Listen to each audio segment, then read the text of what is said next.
So have you heard that the market has slowed down during the time of coronavirus? Well, we are going to look at some stats from March of last year compared to March of 2020 to give you the breakdown. Let's cut to the chase.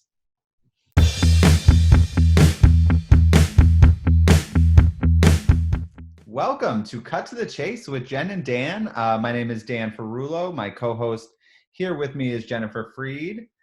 And today it is Tuesday, April 7th, about 3:40 in the afternoon, and we are recording on a lovely sunny day. So grateful that it's sunny out today. I got out for a really nice, almost 3-mile walk earlier and got to stretch my legs and get a little exercise in. Jen, how about yourself? How are you doing? Pretty good. I do think that it makes all the difference having the sunshine outside. It's the little things that make days that could seem like Groundhog's Day um, seem a little bit better and a little Yes. bit different. Yes. I hope everyone out there listening is doing all right. Need anything at all, please hit us up. We are here for you and happy to connect you with whatever you need while we're all at home trying to stay safe. Yes. Home, home, home, home. A good thing I like my house. I know you have amazing painting. Tell me how your painting went. I love watching your video. It went well. I still have a load of trim to do, but for the most part, the ceiling is done. Brenda did all the doors for me, so it came out really good. It was a lot of fun. We made homemade sushi after, and let me tell you, we're not professionals at making sushi. The roll looked awesome. I got the mat and I rolled it up and it looked really great. And then I went to cut it, and apparently I just either wasn't cutting it right, or I don't know, or it wasn't sitting in the fridge for long enough. So But we here's were my really next hungry. challenge. We were really hungry, so we were like, I just want to eat it. It doesn't matter. It didn't look perfect, but it tasted awesome. Next challenge, I would really like you to do a sushi video, please. Oh, sushi Okay. video. Okay. So we've also, hey audience, we've been joking about having outtakes every time we have our sidekick walk across the screen. He's We've been playful doing today. that on our pre-call chat, and it makes me giggle every single time. I want to just do a video of all the times we're trying to have a conversation. It's like And cat then there he boy. is. Oh well. I He's love like him. he's like, I'm more important. I'm the king. It's my house. So on to today's topic. Yeah. A lot of the time when we're trying to figure out what is actually going on, we are looking we are looking at what has just happened to point us in the right direction. So one thing that is helpful is that March has just ended, and so we can actually compare March of this year with March of last year. And you can take a look at the first half of March and say, well, not as many things had changed yet in New Hampshire and Maine, where Dan and I work a lot. And the second half of March, for example, March 16th, a lot of the New Hampshire schools were closed, Maine schools were beginning to close. And so from the 16th to the 31st, we did have a different environment. So how did that new environment change what happened in the market? So I did some sleuthing around. So near in is... Jen, do you have that graphic that you can share your screen? Ooh, I do. Let me go finding it. Maybe I you should have can... asked you that before we hit record, but that's Yeah, okay. no, that's fine. And I can practice being super technical here. Anyway, so maybe you can explain Niren and Emery's to the audience while I pull it up so they know where I got the data from. Yeah, sure. So these are our multiple listing services, which we as real estate agents, it's where we list all of our properties. And it is a great tool for us because they have some really specific rules about what we have to do for data so that all of the data points are pretty reliable. So, oh, awesome. So So looking at this, Jen. Yeah, so I went into Near and Emrys, and I took a look at 3 different counties where I do a lot of work, and I wanted to see total. So I looked at all of the homes. So that included manufactured homes, it included condos and single family homes in Okay. all of these counties, and how many were listed in the month of March. Now, what this graphic doesn't show is I actually did do a breakdown of the first half of March and the second half of March in 2019 and in 2020. And there wasn't any kind of big difference. So when I went to make this graphic, I did the entire month just because there wasn't anything to illustrate. I was expecting to see, what I thought I would see is um, something similar between 2019 and 2020, or maybe 2020 looked better. It seemed Mm-hmm. like we started our spring market a lot earlier Yep. here. So I was expecting things to look maybe even better in March 2020 early than in March 2019, just sort of my personal opinion on what I saw without looking at numbers. And then I thought we'd see a drop off on number of listings, right? So I'm imagining in my own head that once schools were closing and people were staying inside, some people might select not to list their home. But these are the actual numbers. So if you look, So they're looking the same. yeah, the numbers that are listed in each county are very comparable, 584 and 576, not much of a change in Rockingham, 214 and 180 for Stratford. So fewer homes listed in Stratford County. That, I believe, has been the trend the entire spring. Mm-hmm. Stratford County, there we have been encouraging people who are interested in listing to get on the market because there is an opportunity there because we have extreme low inventory. And then 400 and 403 for York County in Maine. So if you look at the little bar graph below for homes listed, I mean, you can see, the lines other than Stratford County are pretty Almost neck and parallel. neck. So it's not a big change. Yeah. So then I'm like, all right, great, but how many people wrote a contract that was accepted? How many buyers went under contract in March? Same thing, I compared the first half of the month and the second half of the month, which isn't illustrated here only because there wasn't a big change and I didn't want to overwhelm my graphic with too much information. Mm-hmm. So same thing, Rockingham 215 and 212, year to year went under contract, 75 and 101. So we had more contracts written in March in Stratford County, despite the having fewer listings that went live that month. So we got plenty of people writing contracts and fewer people putting their homes on the market in Stratford County. That I think was the most interesting thing that I saw. And then, York County, a few fewer, that's hard to say, went under contract from last You say year, a few less. 223 to 290, but that's not a colossal dip, So again, if you're looking at the went under contract lines, they're pretty close, honestly. So I'm very curious to what April 1st through 15th is going to look like comparing 2019 and 2020. Is it going to look like a big difference or not? Now, I did take a peek at an area that I don't do any business in, which is Portland, Maine.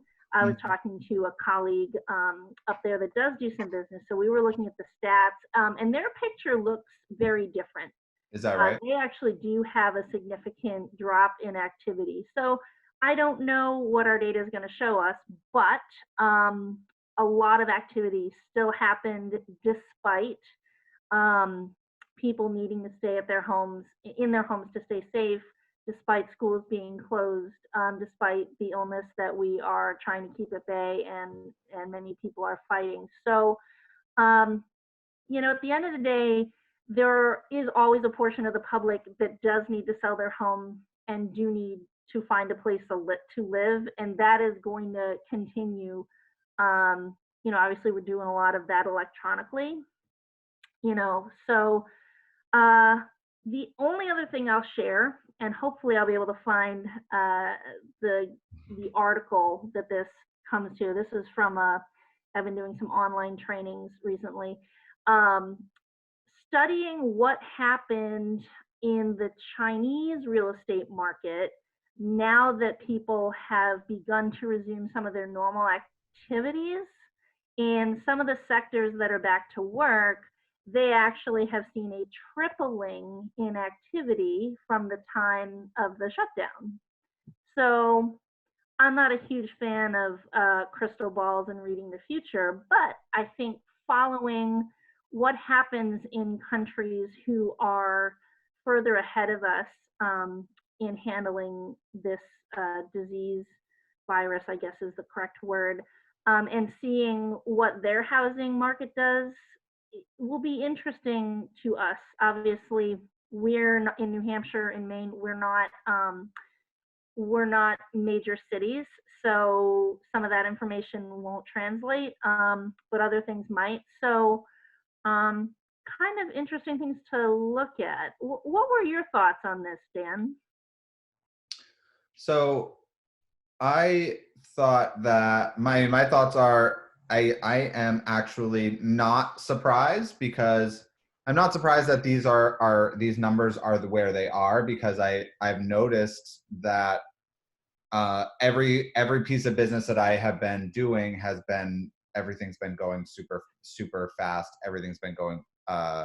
People that I personally had a few different have had a few different transactions going on through all of this through March, and I've had mixed reactions. I've had one seller who decided that she wanted to hold off and wait until things slow down a little bit to put her home back on the market.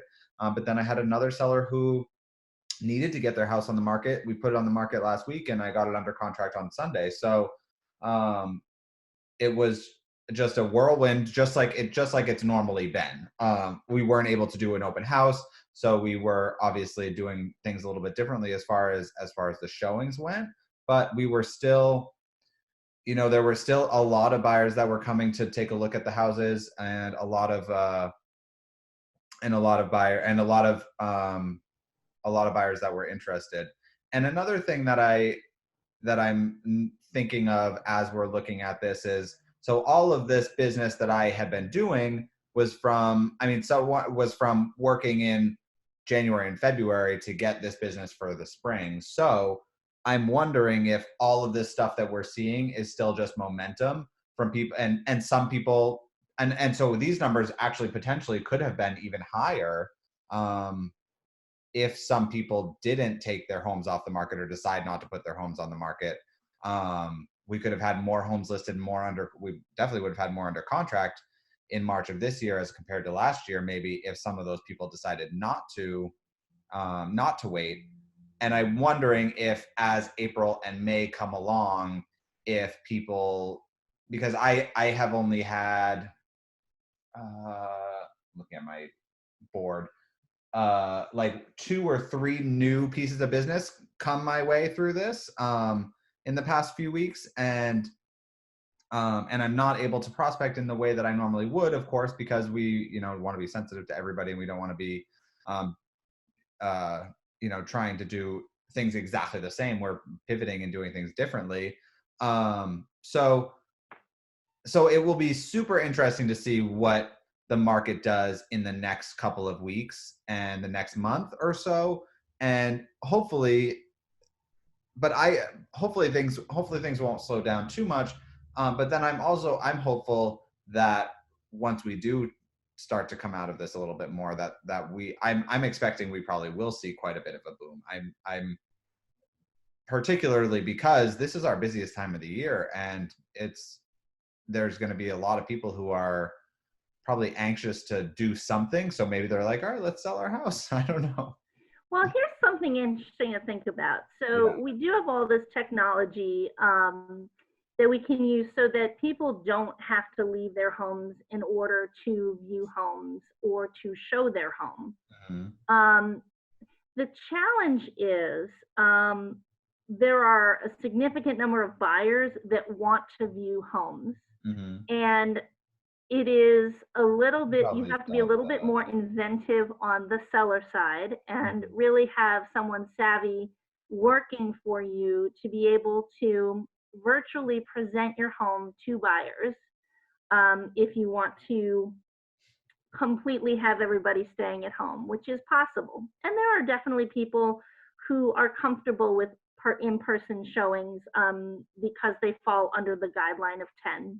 Yeah. I'm not going to address that today Sure. on our call, but I think the thought is, if we have all these people who have the ability to be looking at homes, viewing them from their home, um, what kind of benefits are sellers potentially missing out on if they're not listing, and not taking advantage of the virtual opportunity to sell their home, by waiting?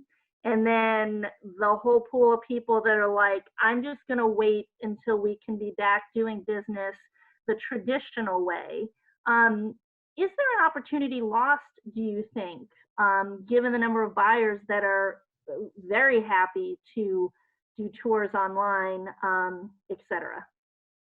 I absolutely think yes, that it is an opportunity lost.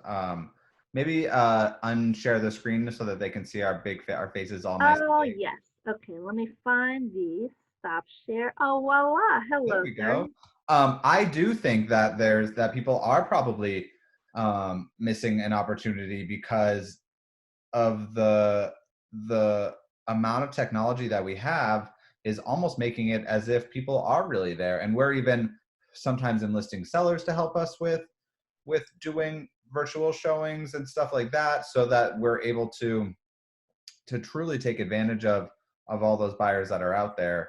And I have a buyer who is working on the front line in the hospital of an ICU here in Exeter, and she's doesn't even want to go anywhere around anybody, like never mind having anybody in her house to help her with packing and stuff. So we've kind of pushed off selling her, like, I mean, we're under contract on her house, but we've pushed off the whole sales process just because she doesn't want to have anybody around her. But I'm gonna be doing some virtual stuff with her so that she's able to at least see some houses, so that if maybe the right one does come along, maybe we can still give her that opportunity.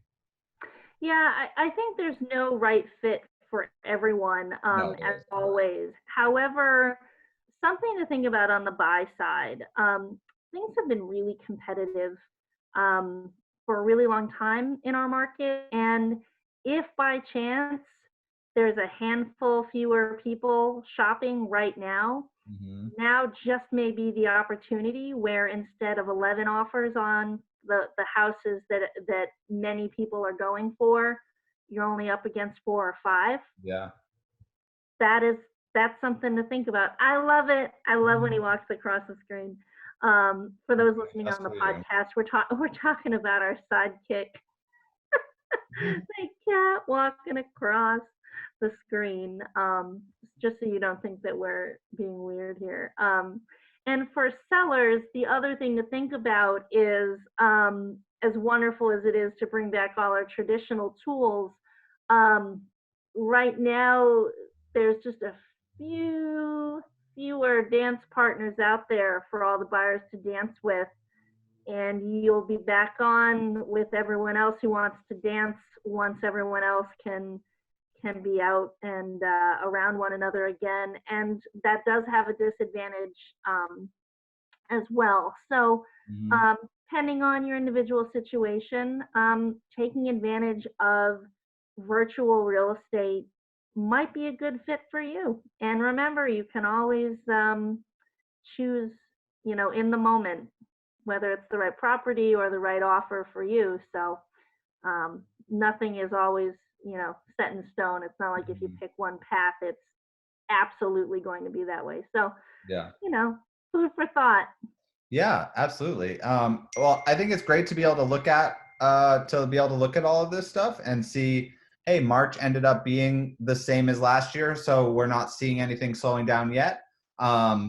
We will obviously keep our eyes and ears and faces looking at the data so that we can make sure to keep everybody updated and informed of what's going on. Because, I have had people that I've talked to that are like, is real estate dead right now? And I'm like, no, actually, surprisingly, real estate isn't dead. And so they don't know. So it's up to us to kind of to be able to share with people what's truly going on so that everybody is well informed. And I would like to invite our listeners and watchers. Is watchers? Viewers. Viewers, thank you. I would like to invite you guys to leave us. Oh gosh, what is it doing? To Is he leave us. ready for dinner? No, my socialite was like, it was like flashing. It was weird.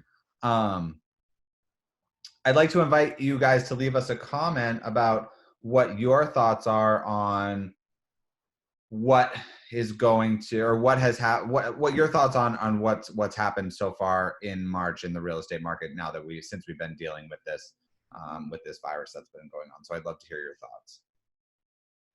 All right, everyone. Stay safe out there. Yes, stay safe, everyone, and we will talk to you next week. Have a great day. Bye, guys.